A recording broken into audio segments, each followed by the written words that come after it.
Hello दोस्तों, नमस्कार। स्वागत है आपका सक्सेस इन हिंदी अकेडमी। देखिए दोस्तों, आज हम पढ़ेंगे विद्यापति। और विद्यापति के बारे में जितने भी महत्वपूर्ण प्रश्न बन सकते हैं, यानी जितने भी प्रश्न अभी तक आए हुए हैं या आगे बनने की संभावना है, मैंने सभी प्रश्न यहाँ लिए हैं। और ये मेरे हस्तलिखित नोट्स हैं, यानी मैंने अपने हाथों से इन्हें बनाया है। और मैंने 4 पुस्तकों को सम्मिलित किया है, यानी 4 पुस्तकों में जो महत्वपूर्ण बातें हैं वो मैंने ली है। और ये मैं गारंटी के साथ कह सकती हूँ कि अगर विद्यापति से प्रश्न बना तो इससे बाहर कोई भी प्रश्न नहीं आएगा, ये मेरी गारंटी है।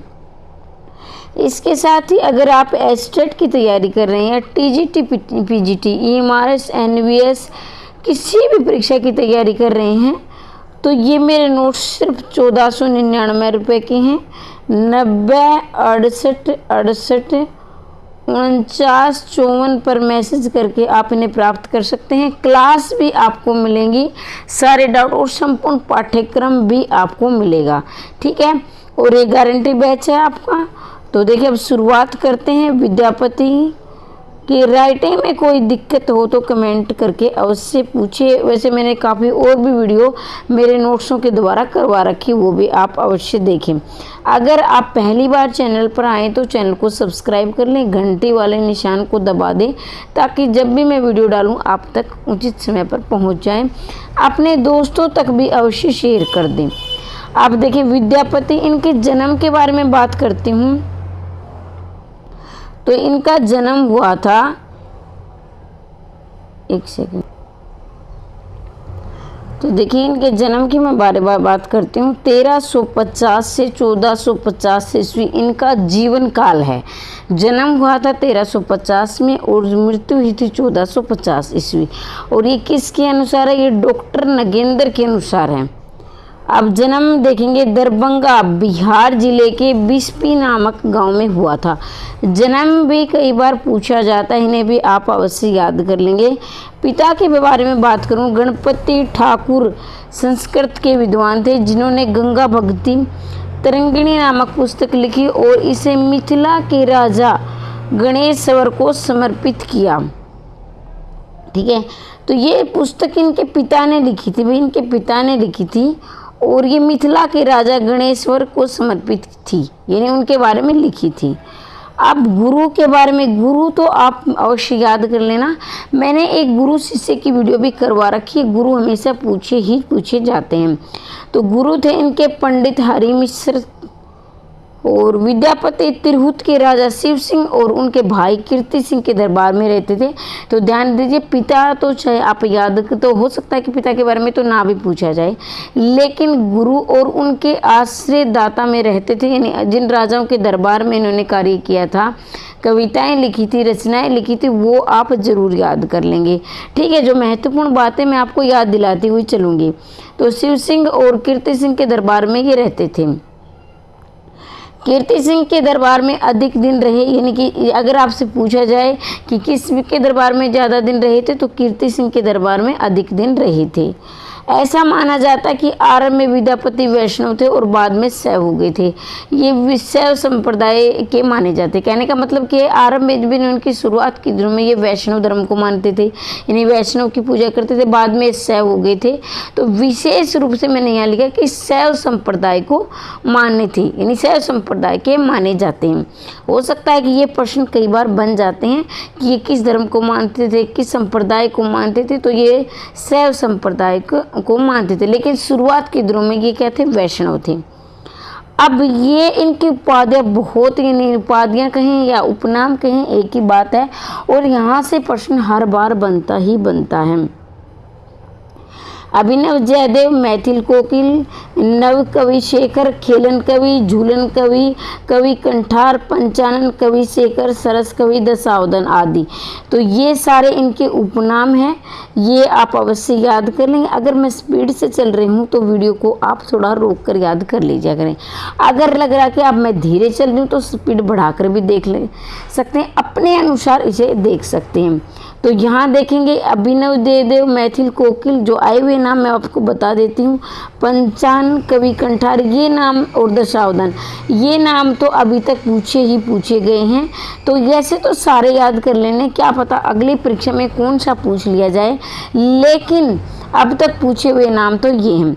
एक बार मैं फिर से पढ़ देती हूँ। अभिनव जयदेव, मैथिल कोकिल, नवी कवि शेखर, खेलन कवि, झूलन कवि, कवि कंठार, पंचानन कवि शेखर, सरस कवि, दशावधान आदि।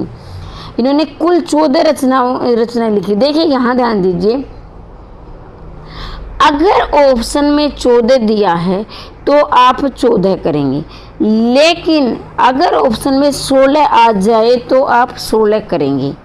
तो आप कहोगे मैडम आपने 14 क्यों लिखे हैं? क्योंकि ज़्यादातर परीक्षाओं में 14 ही पूछी गई हैं, लेकिन वास्तविकता से मैं बता दूं, अगर वास्तविक देखा जाए, अगर सही तरीके से देखा जाए तो इन्होंने 16 रचनाएं लिखी हैं। यानी वास्तव में इनकी रचनाएं 16 हैं, लेकिन परीक्षाओं में 14 पूछ ली जाती हैं। तो आप इस बात का, ये आप पर डिपेंड करता है, आप ध्यान रखेंगे इनकी रचनाएं 16 ही हैं, ठीक है। लेकिन मैंने प्रीवियस प्रश्नों के आधार पर लिखा कि प्रीवियस प्रश्नों में 14 दी गई है। अब देखो मैंने आपको 14 बता दिया और ऑप्शन में आप 14 मतलब मैंने आपको 16 बता दिया और वहाँ ऑप्शन में आपको 14 मिले, तो फिर ये हो जाएगा कि मैडम ने तो 16 बताई थी। तो लेकिन वैसे 16 रचनाएं लिखी हैं वास्तव में, लेकिन परीक्षाओं में 14 पूछ ली जाती हैं। आप ध्यान रखेंगे, अगर 16 ऑप्शन में आए तो आप 16 ही करेंगे, ठीक है। इनमें जिसमें 11 संस्कृत की हैं, 2 अवध की हैं और 1 मैथिली की हैं। तो ये 14 का तो इनके हो सकता है कि इनकी 2 ये अप्राप्य हों, ठीक है, इन्हें प्राप्त न हुई हो। तो ये 11 संस्कृत की हैं, 2 अवध की हैं और 1 मैथिली की है। अब हम विस्तार से देखेंगे कौन कौन सी संस्कृत की हैं और कौन कौन सी किसकी अवध की हैं। शैव सर्वसार, प्रमाणभूत, भू परिक्रमा, पुरुष प्रश्नावली, लिखनावली, गंगा वाक्यावली, दान वाक्यावली और विभागसार, गया पतलक, वर्ण करते, दुर्गा भक्ति तरंगने, लिखनावली, ये क्या है इनकी संस्कृत की है। अब देखेंगे संस्कृत की जो रचनाएं हैं वो नाम से ही प्रतीत हो रही हैं। इनके नाम देखो, शैव सर्वसार ये संस्कृत का नाम है। प्रमाणभूत यानी ज़्यादातर न किस में लगता है, संस्कृत में। जब मैं आपको तत्सम तद्भव पढ़ाऊंगी तब आपको बताऊंगी कि न जो है वर्ण है ये ज़्यादातर संस्कृत का, ये संस्कृत का ही वर्ण है, ये न है। आप कहोगे मैम हिंदी में भी होता है, हिंदी में होता है क्योंकि जो मूल भाषा हमारी क्या है, संस्कृत है, लेकिन ज़्यादातर ये प्रयोग न क्या है, इसमें होता है संस्कृत में। और न होता है, जब न का न बन जाता है तो न हमारी हिंदी में प्रयोग होता है और न होता है संस्कृत में। तो इस बात का ध्यान रखेंगे। शैव सर्वसार ये देखो नाम से प्रतीत हो रहा है कि ये क्या है, संस्कृत की है। प्रमाणभूत पुराण ये भी नाम से ही हो कि पुराण क्या है, ज़्यादातर ये संस्कृत में लिखे गए। ऐसी जो भू परिक्रमा है, पुरुष परीक्षा है, लिखनावली है, गंगा वाक्यावली है, दान वाक्यावली है, विभागसार कई बार पूछा गया है, पुरुष परीक्षा भी पूछा गया है, और क्या गया पत्रवण, ये दुर्गा भक्ति लिखनावली भी पूछा गया। तो ये पूछी गई है, याद रखेंगे। एक बार से मैं बताऊंगी तुम पढ़ाऊंगी तो याद नहीं होगा, आप 2-3 बार ऐसे रिवीजन करेंगे तो याद हो जाएगी। अवट, यहाँ भी मैं एक बात आपका कंफ्यूज दूर कर देती हूँ, जैसे कि ये मूल रूप से क्या है, अवट में लिखी गई कीर्तिलता, कीर्ति पताका, लेकिन मैंने गत वर्षों के प्रश्न पत्र भी देखे हैं, वो मैं इसलिए देखती हूँ ताकि आपकी परीक्षा में आपको कन्फ्यूजन ना हो। तो देखिए अगर आप भ्रंश आ जाए तो आप अपभ्रंश करेंगे कीर्तिलता और कीर्ति पताका की रचना। अगर अपभ्रंश आ जाए तो आप अपभ्रंश करेंगे, लेकिन यहाँ थोड़ा सा आप ध्यान देंगे, अगर आपके ऑप्शन में एक तरफ लिखा है अपभ्रंश, ठीक है, और एक तरफ लिखा है अवट, तो आप अवट करेंगे क्योंकि ये लिखी गई है अवट में ही। लेकिन गत वर्षों के प्रश्न पत्र मैंने देखे, वहाँ अवट ऑप्शन में था ही नहीं, तो नहीं था तो आप अपभ्रंश करेंगे, ठीक है। इस बात को समझ में आ गया होगा, आगे बढ़ेंगे। मैथिली में जो इनकी रचना है पदावली, और ये पदावली से ही प्रसिद्ध हुई हैं। अगर इनकी प्रसिद्धि का आधार पूछा जाए तो आप ध्यान रखेंगे इनकी प्रसिद्धि का आधार क्या है, पदावली। बाकी इनके बारे में आगे आगे बढ़ते रहेंगे, मैं आपको क्लियर करती हुई चलूंगी, ठीक है। कीर्तिलता में कीर्ति सिंह को समर्थ, यानी कीर्तिलता है तो वहाँ आप ये राजा कीर्ति, देखो नाम से ही प्रतीत हो रहा है कीर्ति सिंह, राजा कीर्ति सिंह, और रचना का नाम भी क्या है, कीर्ति लता है। अब यहाँ देखेंगे बहुत महत्वपूर्ण प्रश्न है, बार बार परीक्षा में पूछा गया है। विद्यापति ने इसे कहानी कहा है, और वहाँ मैं 100% कहूँगी आपको कीर्ति पताका भी ऑप्शन में मिलेगा। तो ध्यान रखिए कि कीर्ति पताका को नहीं बल्कि कीर्ति लता को इन्होंने क्या कहा है, कहानी कहा है, ठीक है। और ये खुद ने कहा है, पुरुष कहानी को हो कहो जिम पथापुन, ये बार बार पूछा गया है। ये भी आप याद रखें, पंक्तियाँ इनकी जो महत्वपूर्ण मैंने लिखी है। वैसे लंबी हो जाएगी वीडियो, एक ही बात समझेंगे कि 4 पुस्तकों को से मैंने ये नोट्स बनाए, और ये आपका गारंटी बैच है, गारंटी से पेपर पास होगा। अगर आप एडमिशन लेना चाहते हैं तो ले सकते हैं। देसिल बहना सब जन मिठा तेतन जब अवट्ठा, ये भी पूछी गई है, ये भी इनकी पंक्तियां हैं। यद्यपि अधिकांश विद्वान इसे कीर्ति लता अपभ्रंश की रचना मानते हैं। अभी मैंने थोड़ी देर बताया कि अधिकांश जो है विद्वान इसको अपभ्रंश की रचना मानते हैं, लेकिन भाई जो खुद लिखने वाला है उसको पता है कि मैंने किस में लिखी है। तो लेकिन जो है विद्यापति अपनी इस रचना को क्या मानते हैं कि ये मैंने अवट में लिखी है। अब आप खुद कार्य करोगे तो आपको पता है कि मैंने किस प्रकार कार्य किया है। अब दूसरे जो बताएंगे तो वो सच्ची थोड़ी ना बात है, लेकिन मैं कह रही हूँ कि ऑप्शन के अनुसार आपको जाना है, ठीक है। अब मैं ये जो होते हैं कन्फ्यूजन वाले प्रश्न, ये है कि आप वीडियो देखने का फ़ायदा ये है कि आपके बहुत सारे कन्फ्यूजन दूर हो जाते हैं, तो इसलिए उन प्रश्नों पर मैं ज़्यादा जोर देती हूँ। आचार्य हजारी प्रसाद द्विवेदी के अनुसार इनकी रचनाएं भ्रंग भ्रंगी संवाद के रूप में हुई है। अब आप ध्यान देंगे, अगर कई बार जैसे पृथ्वीराज रासो को भी क्या है इन्होंने अलग नाम दिया है, कीर्ति लता को भी अलग नाम दिया है, तो ये दोनों में इस प्रकार इसलिए मैं यहाँ भी एक कन्फ्यूज रहता है। जैसे पृथ्वीराज रासो को कहा जाता है सुख सुखी संवाद, क्या कहा जाता है, सुख सुखी संवाद पृथ्वीराज रासो को, लेकिन हजारी प्रसाद द्विवेदी ने कीर्ति लता को क्या कहा, भ्रंग भ्रंगी संवाद। तो ये दोनों प्रश्न भी कन्फ्यूजन वाले हैं, तो ये क्या है, संशय वाले हैं। इसलिए मैं आपको यहाँ जोर देकर बताना चाहूँगी कि जो पृथ्वीराज रासो वह सुख सुखी संवाद में है, और जो ये है कीर्ति लता ये क्या है, भ्रंग भ्रंगी संवाद में। तो ये ध्यान से सुनेंगे और याद भी कर लेंगे। कीर्ति लता बीच बीच में गद्य का भी प्रयोग, अर्थात कीर्ति एक चंपू काव्य है। अब चंपू काव्य, अब जो नए विद्यार्थी यानी जो नई परीक्षा की तैयारी कर रहे हैं उनके लिए मैं बता दूं, पुराने वाले तो काफ़ी पेपर दे चुके हैं, उनको तो पता है। देखो जो रचनाएं गद्य में भी है और पद्य में भी है, तो वो क्या है, चंपू काव्य कहलाती है। और मैं ये जो विशेष लिखकर जो दे रही हूँ, तो इसका मतलब ये परीक्षा की दृष्टि से बेहद महत्वपूर्ण है, इसलिए मैंने विशेष करके नोट किया ताकि आप इन प्रश्नों को बिल्कुल भी ना छोड़ें। अब क्या है, कुछ अभ्यर्थी ये सोचते हैं ये गद्य क्या चीज़ होती है, पद्य क्या चीज़ होती है। देखो दोस्तों, जो कविता को छोड़कर यानी जो लय और ताल के द्वारा लिखी जाती है वो होता है पद्य, बाकी सारी गद्य में आ जाएंगे। जैसे आपकी कहानी है, नाटक है, उपन्यास है, निबंध है, यानी कविताओं को छोड़कर, गीत और कविताओं को छोड़कर बाकी सारी गद्य के अंतर्गत आती है। नहीं, जो गीत और लय के द्वारा लिखी जाती है वो पद्य होती है, बाकी सारी क्या होती है, गद्य होती है। लेकिन आपकी जो कीर्ति लता है ये चंपू काव्य, चंपू का मतलब होता है इसमें गद्य भी है और पद्य भी, दोनों का मिश्रण है। इसमें जौनपुर शहर का वर्णन है। अब आप कहोगे मैम ये क्या जरूरत थी, जौनपुर शहर का वर्णन है। देखिए, हो सकता है कि ऑप्शन में काफ़ी जैसे 3 शहरों के और नाम मिल जाएं, और ये जौनपुर तो मिलेगा क्योंकि इससे तो इसका उत्तर है ही है, तो जो उत्तर होता है वो तो आपको मिलेगा ही। तो ध्यान रखें, इसमें किसका वर्णन है, जौनपुर शहर का वर्णन है। बालचंद विजाऊ भाषा, दुहू नहीं लगन दुजन हासा, तो ये भी इनकी पंक्तियां ये आप याद रखेंगे। कीर्ति लता में शिव सिंह का वर्णन है। अब क्या है, देखो वहाँ कीर्ति लता में कीर्ति सिंह का वर्णन है।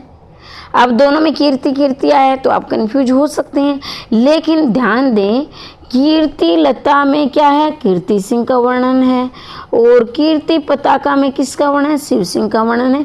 ये सिर्फ क्या है, नोटिस मात्र है, ये क्या है, नोटिस मात्र है। ये सिर्फ क्या है, नोटिस मात्र है। अब ऑप्शन में ये प्रश्न आया हुआ है कि विद्यापति की कौन सी रचना है जो सिर्फ नोटिस मात्र है, जिसमें कीर्तिलता भी मिलेगा, कीर्ति पताका भी, क्योंकि इनके नाम मिलते जुलते हैं, तो ये तो आपको कन्फ्यूज देंगे ही देंगे। लेकिन आप कन्फ्यूज नहीं होंगे, आपको ध्यान रखा कीर्ति पताका क्या है, सिर्फ नोटिस मात्र है, जबकि कीर्तिलता है ये प्राप्य है, और कीर्ति पताका क्या है, नोटिस मात्र है। पदावली राधा कृष्ण लीला का सरस गान है। जो पदावली है जिसकी भाषा क्या है, मैथिली है, और इसी रचना के कारण ये प्रसिद्ध हुए हैं। देखिए, प्रसिद्धि का आधार माने तो ये पदावली, वैसे तो और भी रचनाओं के कारण प्रसिद्ध होते हैं, कवि हैं चाहे लेखक हैं, लेकिन कुछ रचनाएं ऐसी होती हैं जो इनको बहुत ही प्रसिद्ध कर देती हैं, यानी प्रसिद्धि का एक तरह से देखा जाए तो आधार बन जाती है। तो पदावली में क्या है, राधा कृष्ण की लीला का सरस ज्ञान। अब ये क्या है, अब मैंने ये सरस क्यों लिखा है, मैंने नहीं, उन्होंने जिसने लिखा है वो, उनके बारे में सरस मतलब कि इनकी जो श्रृंगारिक वर्णन है, एक तरह से उनके जो मतलब उनका जो व्यवहारिक जीवन रहा है आपस में राधा कृष्ण का, उनके बारे में इनका वर्णन है। शुक्ल जी विद्यापति को शुद्ध श्रृंगारिक कवि मानते हैं। अब क्या है, कोई इन्हें रहस्यवादी मानता है, कोई इनको श्रृंगारिक मानता है, कोई इन्हें भक्त कवि मानता है। अलग अलग विद्वानों के अलग अलग मत हैं, वो आगे मैं बढ़ूंगी तब आपके सारे कन्फ्यूज दूर हो जाएंगे। लेकिन यहाँ आप सिर्फ इतना याद रखेंगे, क्योंकि रामचंद्र शुक्ल के बारे में आप सभी जानते हैं, बार बार पूछा जाता है, लेकिन रामचंद्र शुक्ल कहते हैं कि जो विद्यापति के भक्त कवि हैं, न कि रहस्यवादी, बल्कि ये क्या है, श्रृंगारिक कवि हैं। इन्हें श्रृंगार का इन्होंने वर्णन किया है।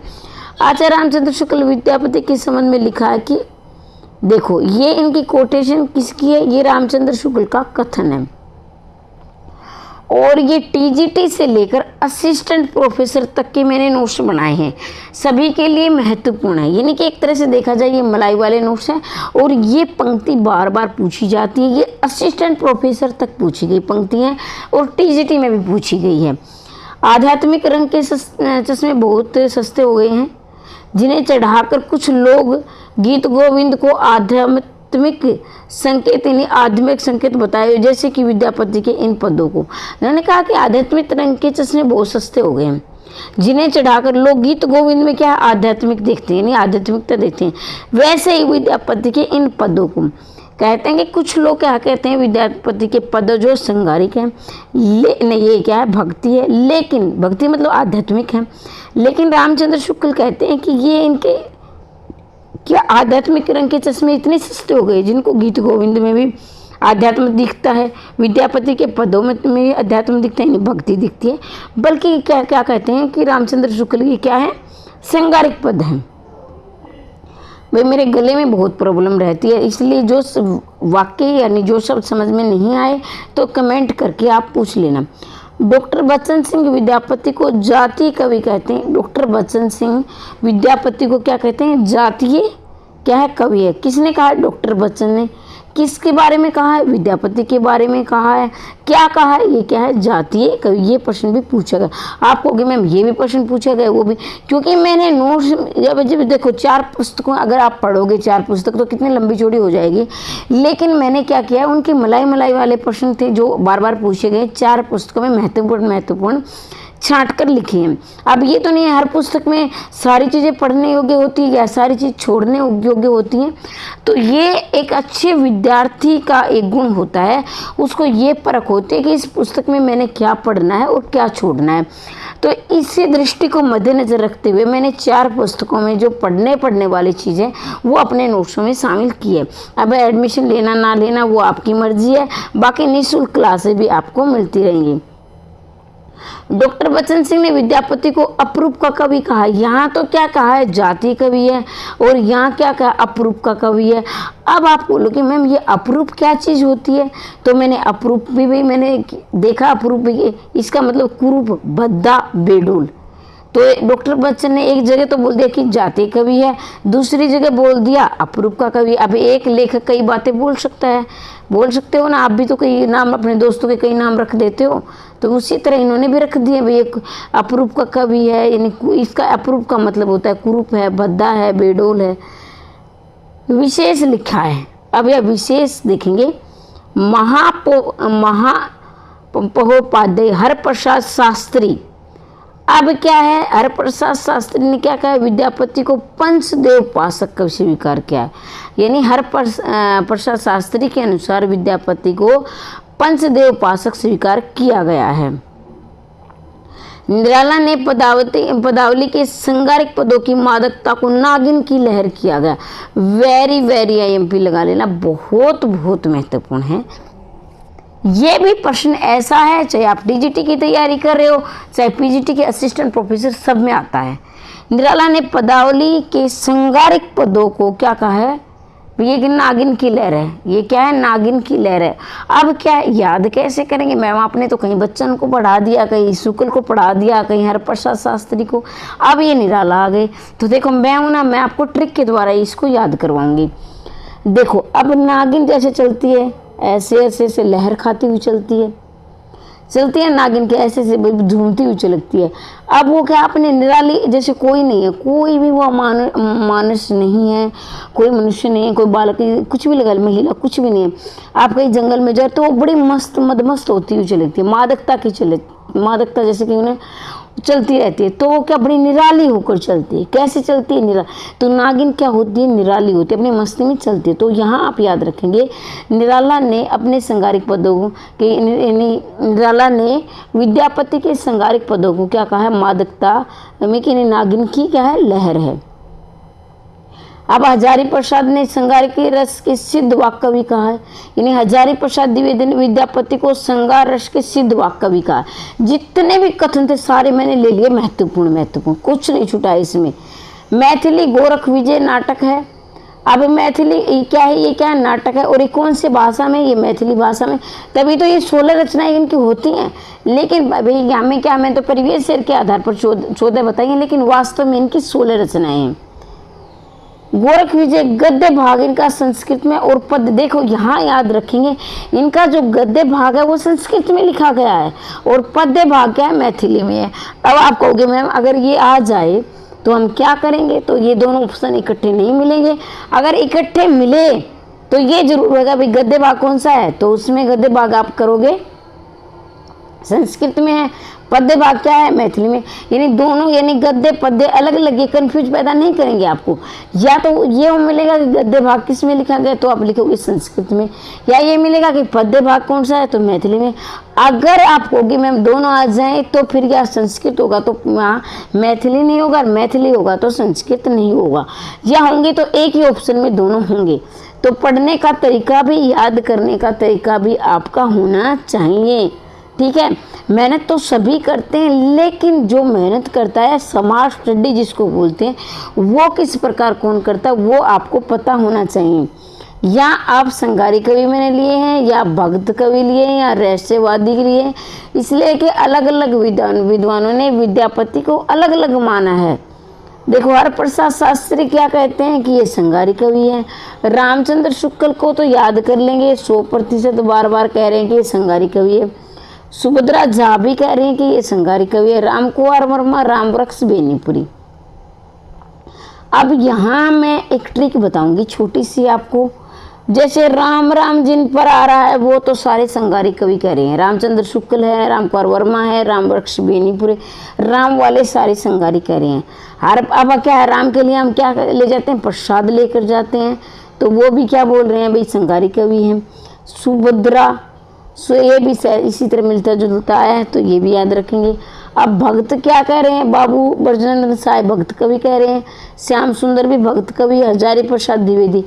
एक बात का आप ध्यान रखेंगे, 100% तो नहीं कहूँगी, लेकिन 70% ये मैंने देखा है कि हजारी प्रसाद द्विवेदी और रामचंद्र शुक्ल के जो कथन है ज़्यादातर विपरीत होते हैं।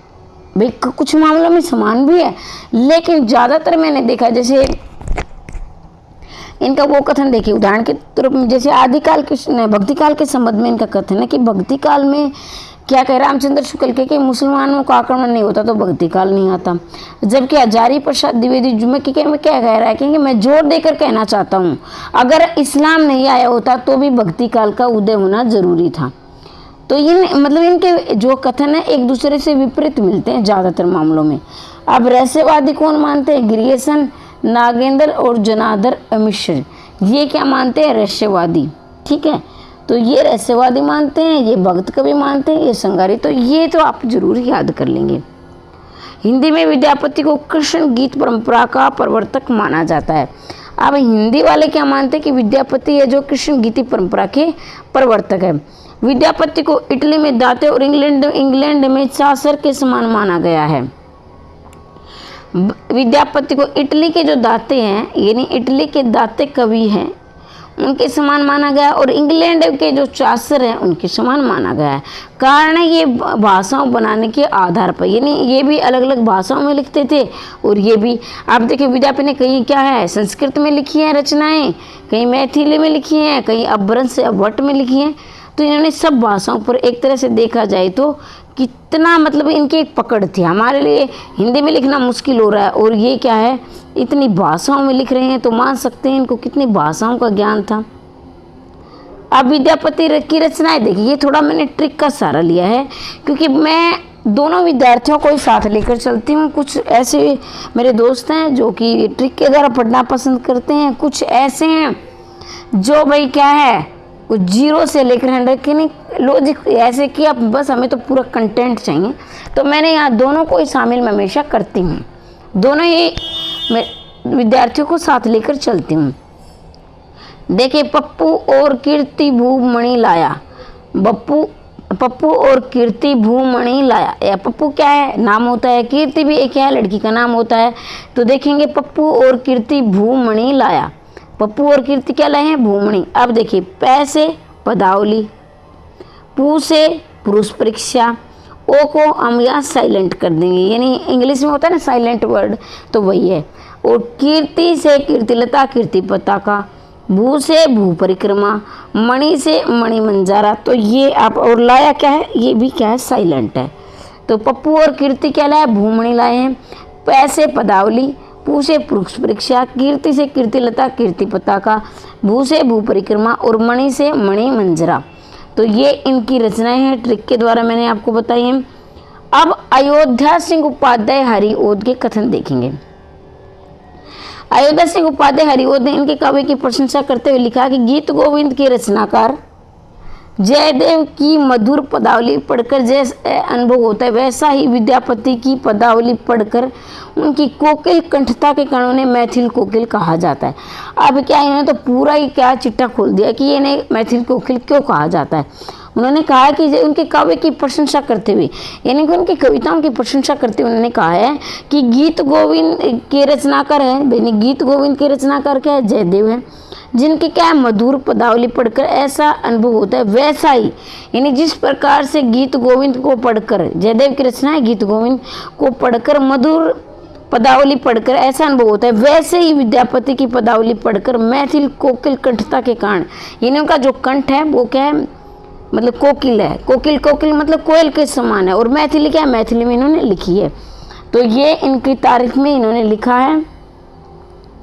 मैं ये गारंटी के साथ कहती हूँ, गारंटी इसलिए ले रही हूँ क्योंकि 4 पुस्तकें पढ़कर मैंने ये नोट्स बनाए हैं, और ये मैं गारंटी के साथ कहती हूँ कि अगर विद्यापति से प्रश्न आया तो इससे बाहर नहीं आएगा। अगर आप एडमिशन लेना चाहते हैं, स्टेट की तैयारी कर रहे हैं, एमआरएस की तैयारी कर रहे हैं, एनवीएस की तैयारी कर रहे हैं, DEET+ यानी टीजीटी पीजीटी की सभी परीक्षाओं की तैयारी कर रहे हैं, तो 1499 में आप एडमिशन ले सकते हैं। ये PDF भी मिलेंगी, संपूर्ण पाठ्यक्रम होगा, और एक गारंटी के साथ होगा कि इससे प्रश्न बाहर नहीं जाएगा। अगर विद्यापति से प्रश्न आया तो इससे बाहर प्रश्न नहीं जाएगा, ठीक है। और अगर आप नेट और असिस्टेंट प्रोफेसर के नोट्स या PDF लेना चाहते हैं तो 499 में प्राप्त कर सकते हैं। कोई भी डाउट है कमेंट बॉक्स में अवश्य लिखिए। अगर आप पहली बार चैनल पर आएँ तो चैनल को सब्सक्राइब कर लें, बेल आइकन को दबा दें ताकि जब भी मैं वीडियो डालूँ उचित समय पर आप तक पहुँच जाए।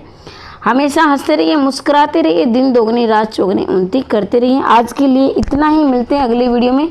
तब तक के लिए जय हिंद, जय भारत।